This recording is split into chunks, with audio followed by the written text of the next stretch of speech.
ایک دفعہ کا ذکر ہے کہ کسی گاؤں میں ایک لکڑہارا رہتا تھا۔ وہ جنگل سے لکڑیاں کاٹ کر بازار میں بیچتا اور اس طرح وہ اپنا اور اپنے بچوں کا پیٹ پالتا تھا۔ ایک دن وہ دریا کے کنارے درخت کاٹ رہا تھا کہ اچانک اس کا کلہاڑا دریا میں جا گرا، جس پر وہ بہت غمگین ہو گیا اور رونے لگا۔ وہ بہت پریشان بیٹھا تھا کہ اچانک وہاں پر ایک پری آ گئی۔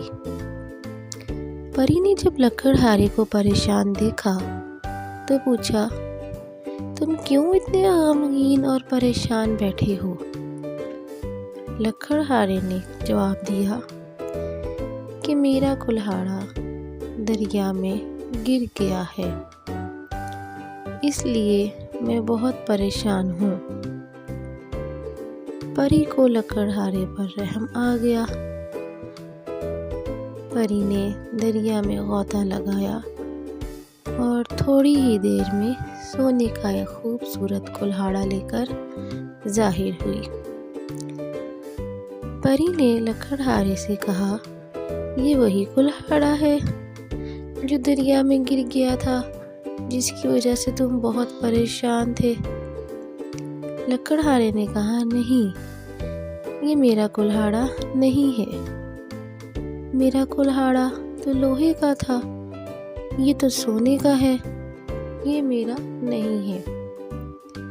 اور لکڑہارے نے سونے کا کلہاڑا لینے سے انکار کر دیا۔ پری نے دوبارہ دریا میں غوطہ لگایا اور اب کی بار وہ چاندی کا کلہاڑا لے کر ظاہر ہوئی۔ اس نے پھر لکڑہارے سے پوچھا، کیا یہ تمہارا کلہاڑا ہے؟ لکڑہارے نے کہا، نہیں، یہ میرا کلہاڑا نہیں ہے، یہ تو چاندی کا کلہاڑا ہے، میرا کلہاڑا تو لوہے کا تھا۔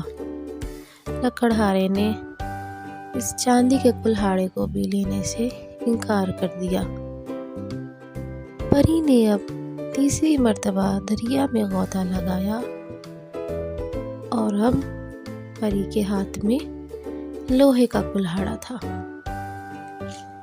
لکڑہارا پری کے ہاتھ میں لوہے کا کلہاڑا دیکھ کر بہت خوش ہو گیا اور خوشی سے بولا، ہاں، یہی میرا کلہاڑا ہے۔